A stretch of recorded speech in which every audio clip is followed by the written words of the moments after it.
All right, so we are in the second half of a topic that we started Wednesday night, Daniel's prophecies of the period. So that's why the 2 is out there, part 2. What period are we talking about?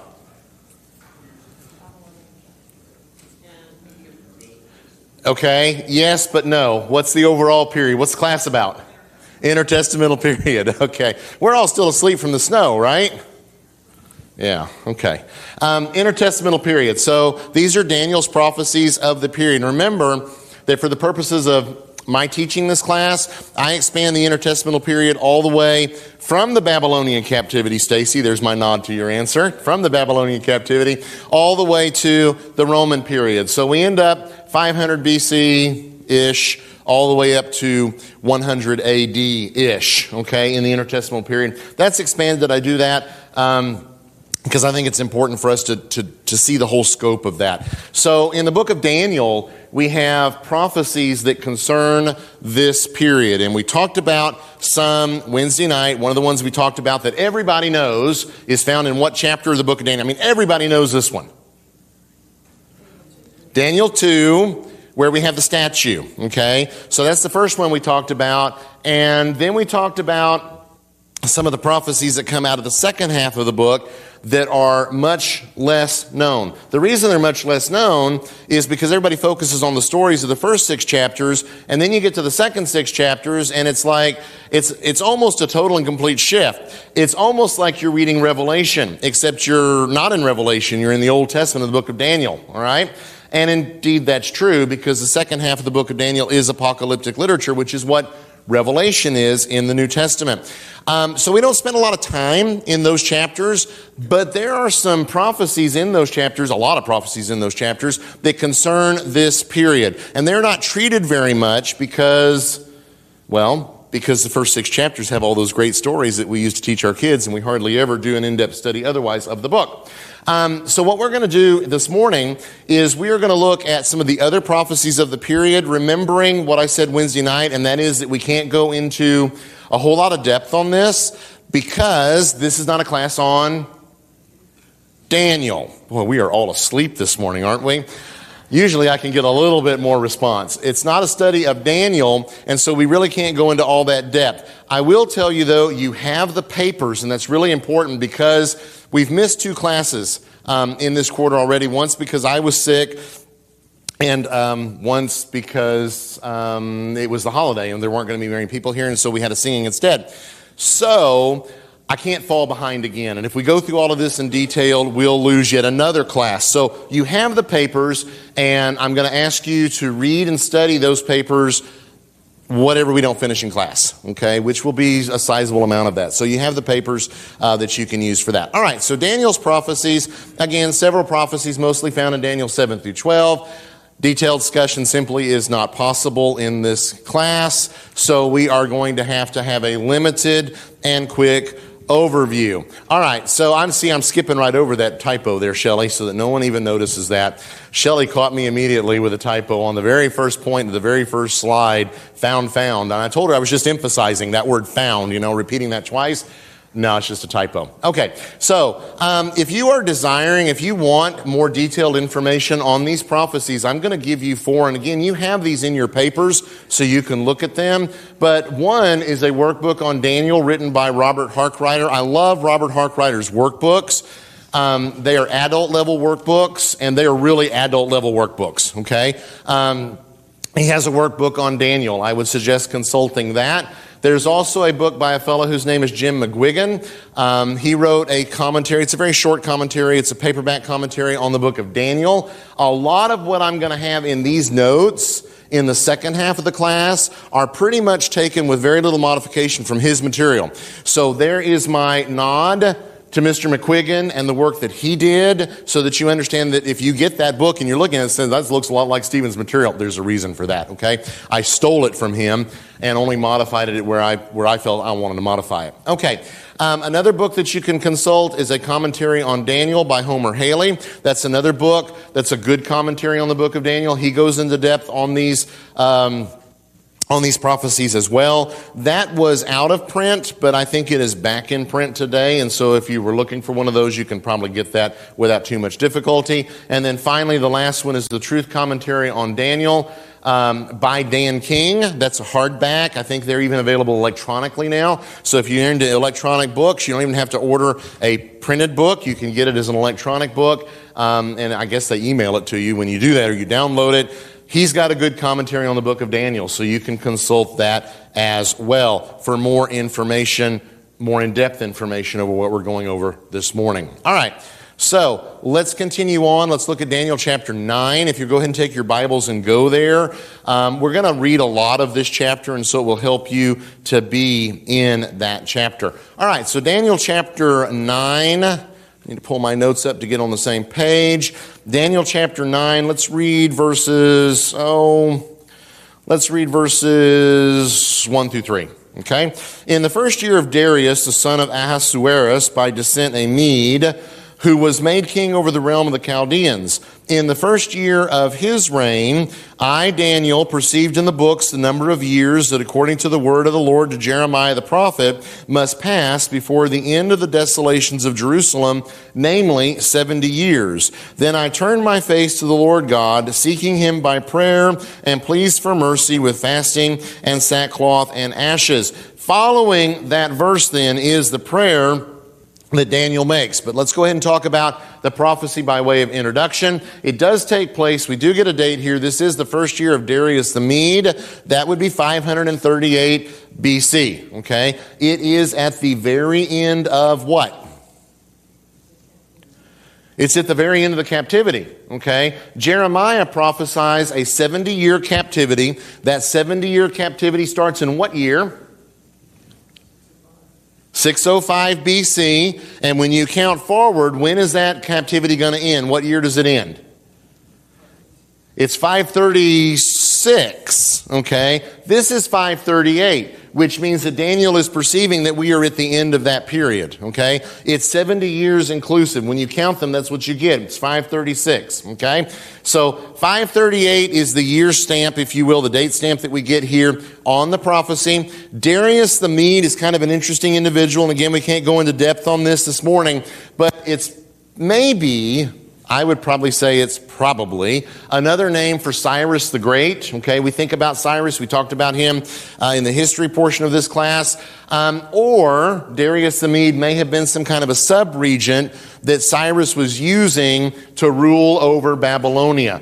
And I will tell you that if you're looking for a conclusive answer to that, you will not find one. If you look at those 4 commentaries that I suggested, you're probably going to get a variety of answers from those. If you look at other commentaries, you're going to get a variety of answers because it is just not something that we can pin down historically to 100%. Okay, I incline to the idea that it's simply another name for Cyrus the Great. However, we don't need to get warped out of shape about that one way or the other. We do know the year. It's 538 BC. I give you a reference there, Daniel chapter 5 and verse 31, where we get another reference to Darius. Okay, Daniel knows from the prophecies of Jeremiah that the 70 years of captivity will soon end, okay? Daniel understands that. What's interesting in this regard is if you study this period with me, I make a point of showing that this period when Israel or when Judah is going into captivity, it's an incredibly busy period from the standpoint of prophecy. So you have Jeremiah, you have Ezekiel, and you have Daniel, who are all contemporaries. Daniel is over in the Babylonian court. Jeremiah is in Judah. Ezekiel is in Babylonia. And they are all issuing prophecies from God. Jeremiah is in Judah, and yet fast forward to 538. By this point in time, Jeremiah is dead, okay, in all likelihood. I would say like 100% he's dead.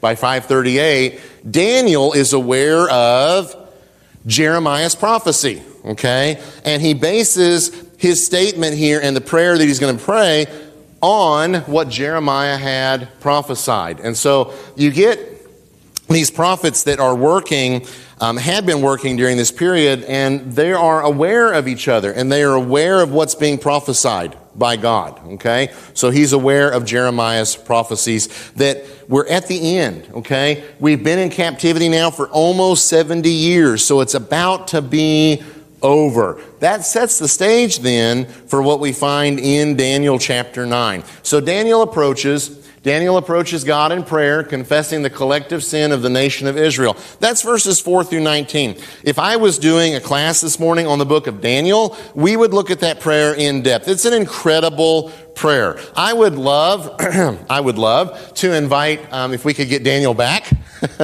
I would invite him, if I had the ability to invite him, to lead an opening prayer at the next session of our national legislature. I don't think he'd get invited back, quite honestly. But it's an incredible prayer about a nation's sin and collectivity and what God views in that regard. So read chapter 9, verses 4 through 19 if you have not done that recently, and see what that prayer involves. It's an incredible prayer. And he's confessing the collective sin of the nation of Israel. These are the things that we've done. Okay, these are the sins that we've sinned. In response to that prayer, if you will look in chapter 9, verse 23, we're skipping all of that prayer for the sake of time this morning. At the end of that then, in verse 23, Gabriel is sent with a message to Daniel. So Daniel chapter 9, verse 23, at the beginning of your pleas for mercy, a word went out, and I have come to tell it to you, for you are greatly loved. Therefore, consider the word and understand the vision. Okay, so who's Gabriel? Anybody just hollered out? We don't have to have the mic for that. Who's Gabriel? He's an angel, okay? Gabriel's an angel. He has a message from God, okay? It doesn't say so specifically, but that's where messages come from. That's what angels are about. They're bringing messages from God and doing other things that God has them do. And so at the beginning of this prayer of Daniel's, a word goes out. And Gabriel is the one that's going to carry that word. It's interesting to me as you look at this that the prayer is verses 4 through 19. I'm not real sure how long it would take me to pray that prayer, but probably a couple of minutes. Not more than that, maybe 3 minutes, 4 minutes, depends on how quickly you read that text or how quickly you say that prayer. And by the time the prayer is concluded, who shows up? Gabriel does, with a message from God. I will tell you that later in the book of Daniel, that message doesn't always come instantaneously because the angel is hindered, okay? If you're interested more about that, take a class on Daniel next time we offer that here at North Beach. So this message is sent via Gabriel to Daniel. All right, let's move on here. Let's read the vision. It is starting in verse 24, and we're going to read that all the way down to the end. 70 weeks, this is Daniel chapter 9, verse 24, 70 weeks are decreed about your people and your holy city, to finish the transgression, to put an end to sin, and to atone for iniquity, to bring in everlasting righteousness, to seal both vision and prophet, and to anoint a most holy place. Know therefore and understand that from the going out of the word to restore and build Jerusalem, to the coming of an anointed one, a prince, there shall be 7 weeks. Then for 62 weeks it shall be built again with squares and moat, but in a troubled time. And after the 62 weeks, an anointed one shall be cut off and shall have nothing. And the people of the prince who is to come shall destroy the city and the sanctuary. Its end shall come with a flood, and to the end there shall be war. Desolations are decreed, and he shall make a strong covenant with many for 1 week. And for half of the week he shall put an end to sacrifice and offering.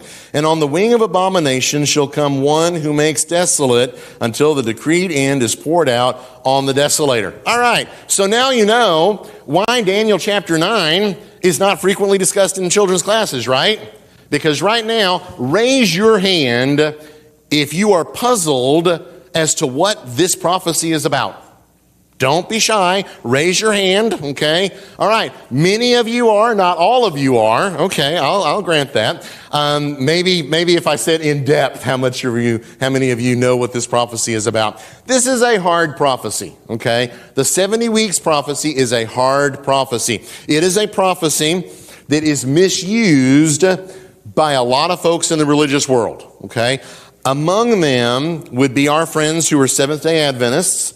Among them as well would be our friends who are Jehovah's Witnesses, and among them would be our friends who generally belong to premillennial type groups, okay? So many of your Baptist neighbors, for example, will have a very different interpretation of the 70 weeks prophecy than what you're going to hear from me this morning. I will also tell you that we are not going to go into depth, okay? I'm going to present to you what I think. I'm going to give you some information, and we're going to go from there. If you got some questions and you raise your hand and ask a question, I may look at you and I may say, I don't know, okay? It is a complicated prophecy. I think we can get the overall gist of what the prophecy is about. Maybe we don't exactly understand every detail that is there, but it is called the 70-week prophecy. All right, so the vision itself, there are 70 sevens. Okay, 70 weeks, all right? That's a grouping of 7, if you will. 7, if you've had me for apocalyptic literature, you know this. I hammer this over and over. 7 represents what? That which is complete, okay? That which is perfect, all right? So, for example, in the book of Revelation, you have 7 churches. You have the 7 spirits of God.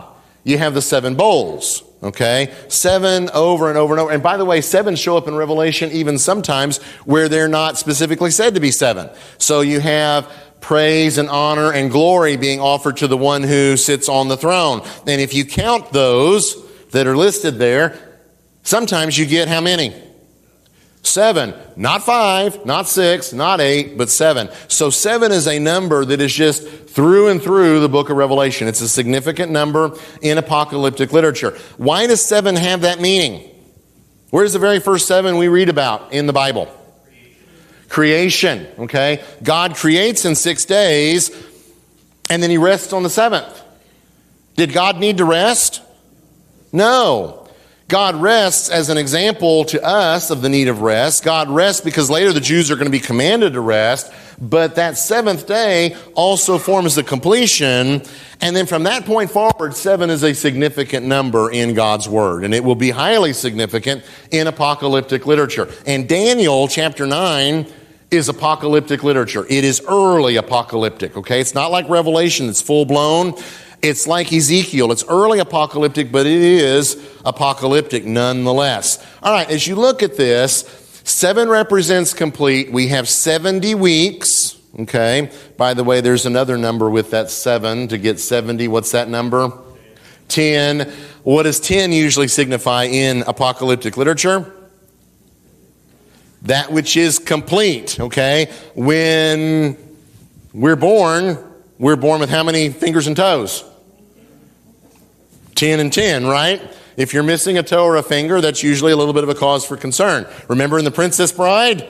Inigo is looking for the man with 6 fingers. That's going to set him apart, okay? It's kind of an unusual fellow to have 6 fingers. So 10 fingers, 10 toes. 10 represents completion. So when you look at the 70 weeks, you've got not only 7, you've got 10 as well. By the way, when you're studying the book of Revelation, look for 10s. There's a whole bunch of them in there as well, okay? Not as many as 7, but they're still there. So you have, for example, the 144,000. That 100,000 there is multiples of 10, okay? So you get 77s. There's no reason to conclude from this that a day equals a year, okay? That's an assumption that is sometimes made, but that's not an assumption that is warranted or required by this prophecy. 7 weeks, the prophecy tells us, are going to be from the decree to the coming of a prince.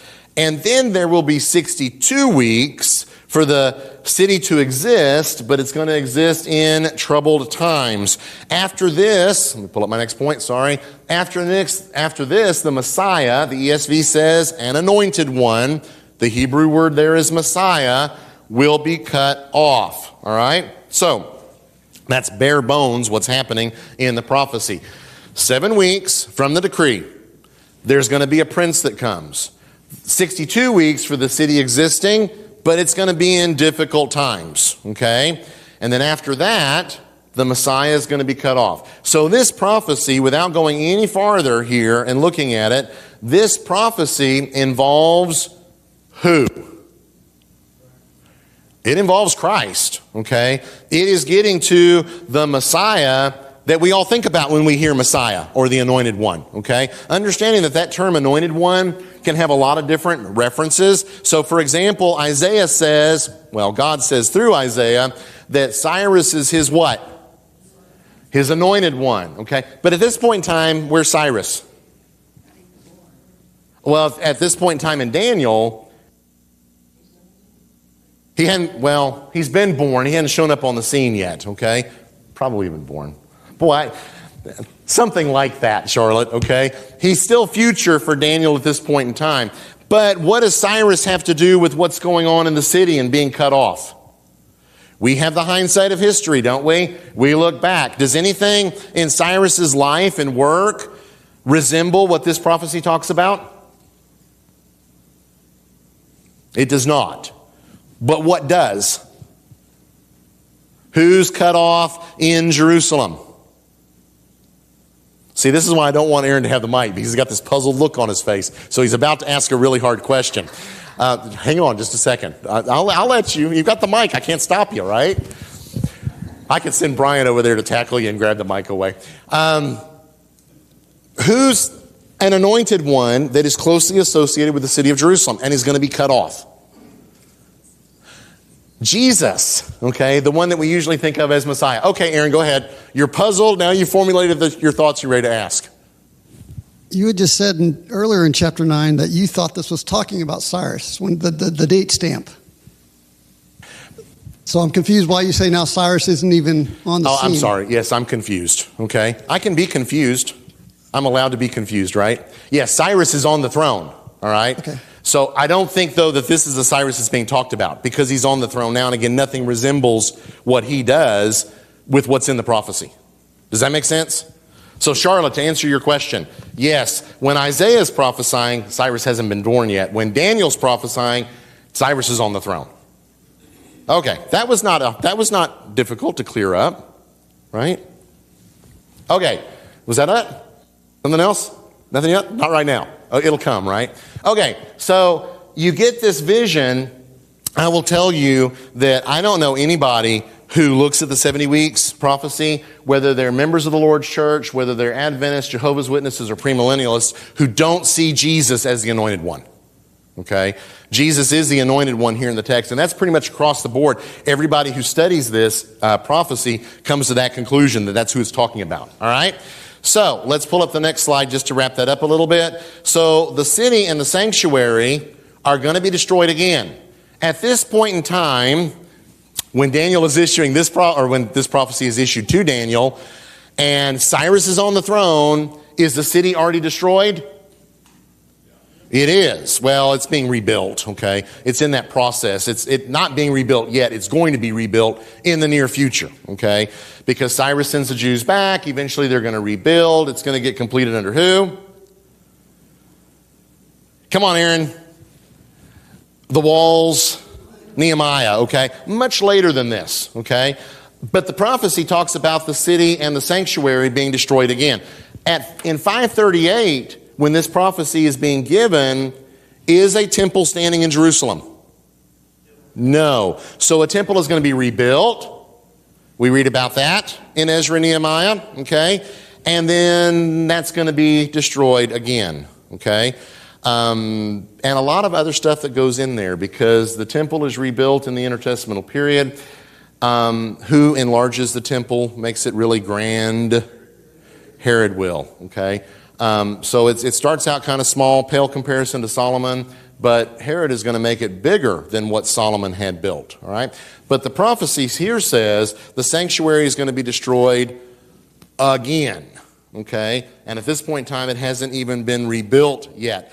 But the prophecy also tells us that the desolator is also going to be ended. All right, I have included for y'all a chart that I have shamelessly stolen from Robert Harkrider, okay? There's if you can't read that, because, boy, that's really hard to read. It's on your papers. It may be really hard to read as well. This is a chart that Robert Harkrider has in his book on Daniel.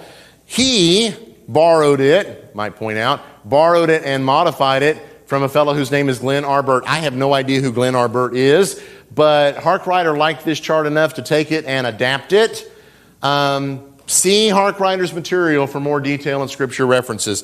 That book doesn't cost but about $8. Your shipping will probably cost more than the book will, okay, if you order that from Florida College Bookstore or One Stone or whoever, okay? So some things here to point out in the chart, and I'm going to have my back to y'all just to do this, okay? So 605, 536 BC, that's the 70 years captivity. Remember, this prophecy is being issued in 538 BC, so it's right there at the end, okay? That's what Daniel understands. So the 70 years captivity, following that, there are going to be 70 weeks, okay? Remembering that there's no reason to believe that a day equals a year. If a day equaled a year, what would that period of time be? 70 times... It's 70 weeks, okay? So 70 times 7 is 490. So if a day equals a year, it'd be a period of 490 years, okay? Again, there's no reason to read that in to this prophecy. All right, so you have the 70 weeks period. It's divided up. There's 7 weeks, 62 weeks, and 1 week. 62 plus 7 plus 1 equals 70, okay? Then you add up, if you add up 7 and 62, you get 69. All right, so in 536, the command is going to go forth to restore and rebuild Jerusalem from the Babylonian destruction. Okay, it's going to be Cyrus that issues that. The Jews are going to go back. It's a long process, but they'll eventually do that. The walls and the streets of Jerusalem are rebuilt in times of distress during this period. Okay, where do we read about that? Nehemiah. Okay, because when Nehemiah is going to rebuild the walls, everybody's happy about that, right? All the enemies of the Jews are just ecstatic. Oh, it's wonderful. Jerusalem's going to have walls again. They're so irritated about this that the workers on the wall, they're carrying their tools, and what else are they carrying? They're carrying weapons, okay, because they expect to be attacked, and there's a signal system set up so that when you hear the blowing of the horn, that's where the attack is. Get over there and help those guys out, okay? So those are definitely troubled times. Will Nehemiah be successful? Yes. In how many days? 52, okay? And the wall will be rebuilt. All right. So that's during that period there. But then at the end of those 69 weeks, Messiah the Prince comes and is cut off. Not Cyrus. By this point in time, he's long dead, okay? So it isn't Cyrus. It's got to be somebody who's anointed. And again, everybody that I know of reaches the conclusion that that's Jesus, okay? I don't know how we could reach any other conclusion based on the information of the prophecy. All right. Then, during this last 1 week, the prince, who's the prince? Christ. He's going to send a people, I can't even read it on my computer. He's going to send a people to destroy the city and the sanctuary. When does that happen? 70 AD. How do we know that happens? We know it historically, but how do we know before the fact that it happens? Jesus says so. There's a prophecy. It's Matthew chapter 24, tail end of 23, a lot of chapter 24. There's 2 things that are in discussion there. But one of those is the destruction of Jerusalem. Now, brothers and sisters, I want you to catch this. Jerusalem is destroyed because the Jews rebel against Rome in 66 AD. Okay, we'll talk about that later in this class. 66 AD, the Jews rebel. The Romans quash that rebellion. 70, the city of Jerusalem falls. By 74, the last fortress falls. Which one is that? It's Masada. Okay, that fortress falls. 8 years, the Jews are in rebellion against Rome. And you can study the historical reasons why that takes place. The Jews weren't happy living under Roman rule. No, they weren't. Okay, the Romans did some really stupid things in regards to the Jews. Yes, they did. But this is what we need to understand. It happens because God is judging the Jewish nation. God judges the Jewish nation in that war, and specifically in 70 AD, in the destruction of the city and the destruction of the temple. How do we know that? Because Jesus said so. Jesus is prophesying just prior to his death. He dies in 30 AD, okay? The city falls 40 years later as a result of this rebellion, all right? So, we know that because we have prophecy. Jesus tells us so, okay? So, the prince sends a people to destroy the city and the sanctuary. That's the Romans. The Messiah is going to confirm a covenant with many for 1 week. During the week, he will cause sacrifice and offerings to cease, and on the wings of abomination will come one who makes desolate. Okay. So, that covenant for 1 week, I think that's God's promise, Jesus' promise to his disciples. Why does Jesus issue the prophecy in Matthew 24? As a warning. Okay, there's a couple of reasons. One, it links us back to Daniel chapter 9, okay? The other reason is Jesus tells his disciples, when you see these things happening, get out of the city. If you're up on the rooftop, don't bother to go down and get your stuff. Get out, okay? Because once the city of Jerusalem is shut, is anybody getting out? No, okay? Once the Romans approach the city of Jerusalem, the people inside know they're going to have a siege. The gates are shut and they are locked. And now there's only two possibilities. Either you remain in the city, in which case you are most likely going to die. Or you escape from the city, in which case the Romans are most likely going to catch you. And when the Romans catch you, they're going to assume that you swallowed all the gold that you had. What are they going to do to get that gold? Because gold's valuable, right? To Roman soldiers? They're going to cut you open and see whether you swallowed any gold. And if they don't cut you open, they're going to crucify you outside the city walls. Josephus tells us that in the siege of Jerusalem, there were so many people being crucified outside the walls that all the trees were cut down. They couldn't find enough trees to make crosses. So by the way, if you're ever in Israel and somebody points out an olive tree and it's outside Jerusalem and they say, that olive tree was here when Jesus lived. Oh, no, it wasn't, because they were all cut down. It might have been its father tree or its grandfather tree, but that tree, all of those trees were destroyed, okay? You didn't want to be in the city. You didn't want to be out of the city. You didn't want to have to escape from the city. So the Christians get a warning. Flee. Go to the mountains. Go to the hills. Don't stay in Jerusalem. Jerusalem is a dead body. That's Jesus' terminology for the city. How many Christians died in the siege of Jerusalem? That's not a trick question. I'm not looking for, 3 or 4, 10. Apparently none. Apparently none. Christians fled the city before it was shut down, before it was shut up, okay? Before the siege was laid, okay? So,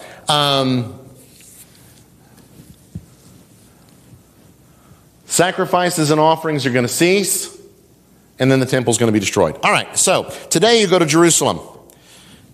Where's the temple? Not there. How many Jewish temples have there been since 70 AD? None. Okay, not a single one. Well, wait a minute. Don't we know where the temple was in Jerusalem? We can get really, really close. As a matter of fact, you go to Jerusalem and you go to the Temple Mount. There's the Dome of the Rock. That's probably about where the temple stood. Okay, the temple complex would have been that entire area. All right. So great. So we know where the temple was. You would think that since 1948, when the modern state of Israel was established, you'd think that at some point in time, they would have built a new temple, right, in Jerusalem. And they haven't, have they? That Dome of the Rock, and there's a mosque up there as well, is the third most holy site in Islam. If the Jews ever decided to tear that dome down, every Muslim in the world, including Muslims who would never think of committing violence, will do everything in their power to wipe the state of Israel off the map.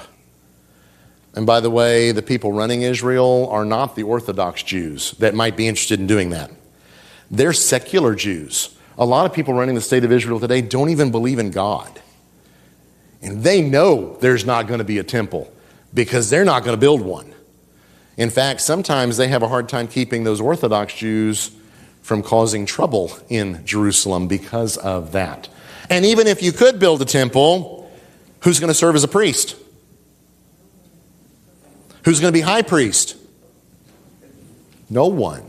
When they're carried off into captivity in the Old Testament, the genealogical lists are not all lost. So when they come back, they can figure out who can be a priest and who can't. And they will establish a priesthood. Okay? When the temple is destroyed in 70 AD, what happened to the genealogical lists? They're all destroyed. Sometimes you will meet a person today whose last name is Cohen, C-O-H-E-N, okay? And they're usually Jewish, and may say something like, well, I'm descended from the priests because my name is Cohen, and Cohen is the Hebrew word for priest. Sometimes in a Jewish cemetery, you'll see symbols on a gravestone because the name is Cohen, if they were a priest. Maybe, but they can't prove it. You certainly can't get a high priest. So even if modern Israel built a new temple, they wouldn't have anyone to offer sacrifices legitimately. And so all these years have passed since 1948, and nothing's happened, and nothing's going to happen, okay? Jesus says this abomination, okay, the terminology that's used there is the abomination, the wing of abominations, is going to make desolate. Sacrifices are going to cease, and they will never be renewed. Now, let's think about this in the standpoint of a Christian context. Jesus is what? Jesus is the perfect sacrifice. When Jesus dies on a cross, do we need animal sacrifices anymore? Not at all, okay? How better than the destruction of the temple and the priesthood and the genealogical lists could God impress upon the Jewish nation that had not yet come to believe in the Messiah that system was done? And so what happens in Judaism after that is they have to find a different way of functioning as a religion, and they do. Modern Judaism today is a shadow of what existed in the Old Testament. When you read all of those rules and all of those laws and all of those sacrifices, nobody's doing that today. Not even the very most Orthodox Jews are doing that today. Modern Judaism is very different. The chart, hope that helps you.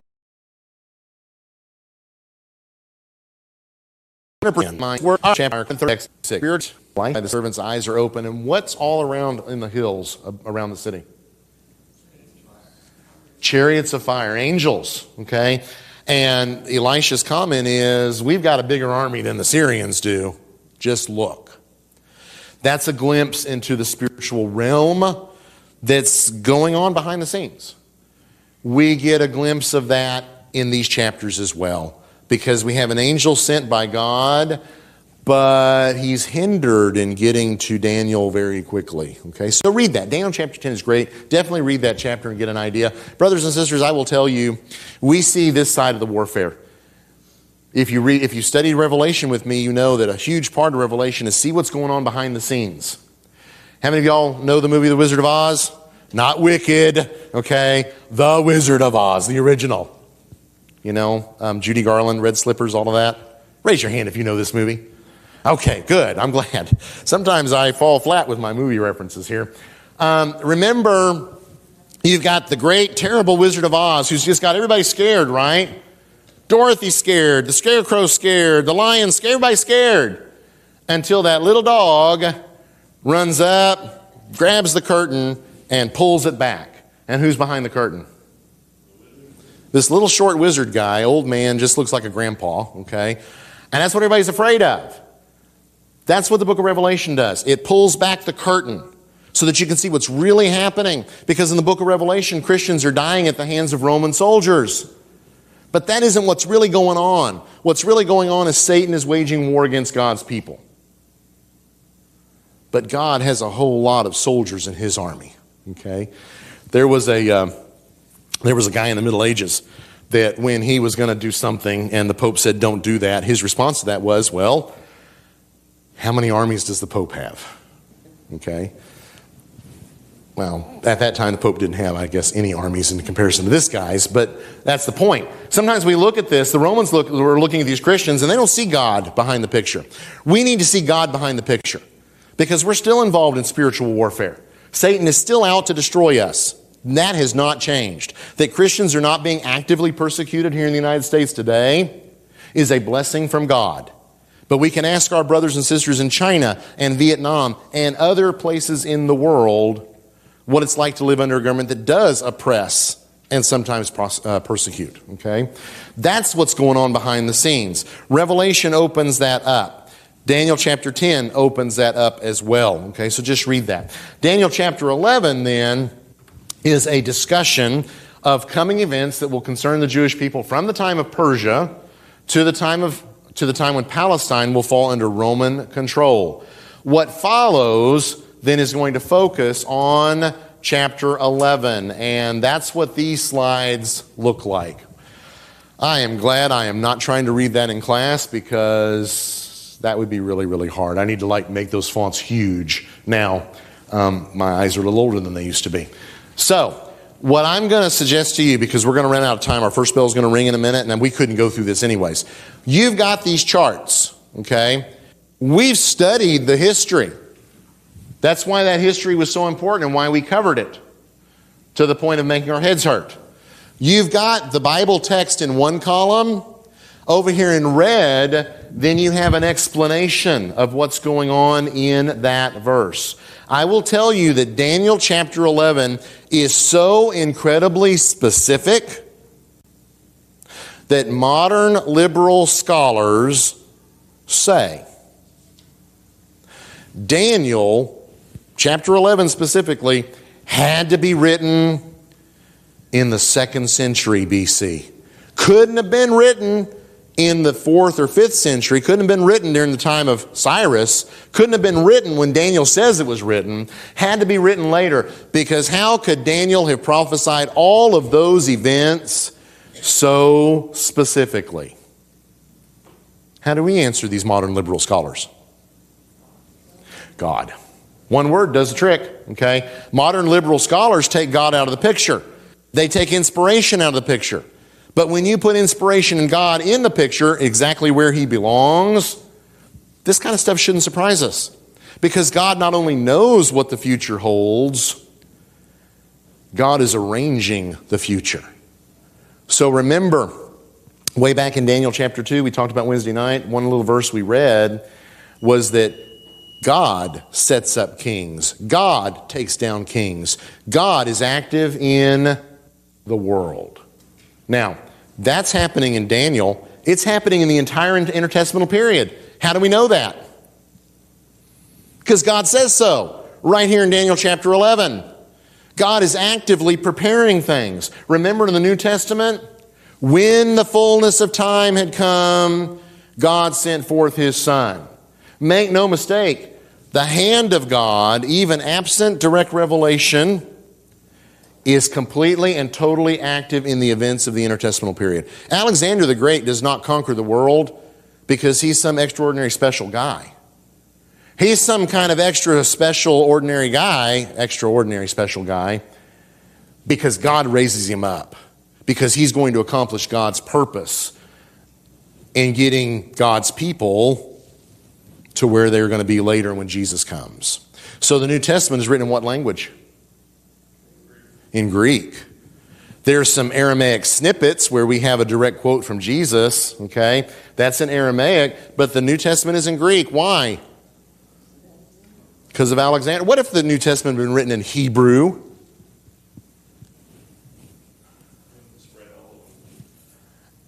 It would have been much more difficult for it to spread. The New Testament is written in the language of the people of the entire Mediterranean.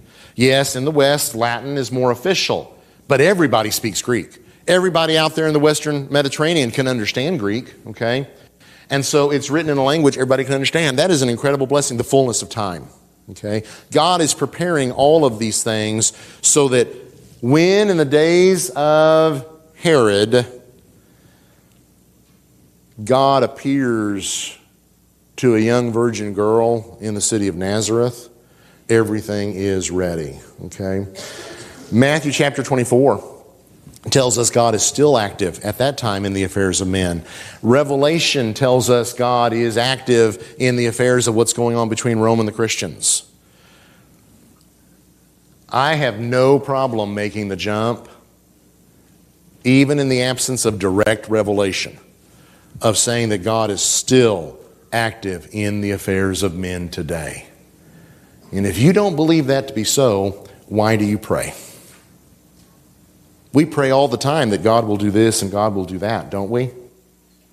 And when God answers those prayers, that is God active in the affairs of men and specifically in the affairs of his people. All right, so that was our first bell. We're going to go ahead and finish up the class. So we're done with Daniel, the prophecies of Daniel. Read these notes. You've got them. Again, they are stolen virtually word for word from Jim McQuiggan's book, so I'm going to give credit where credit's due. I modified it where I felt I needed to and probably deleted some things as well for the sake of time.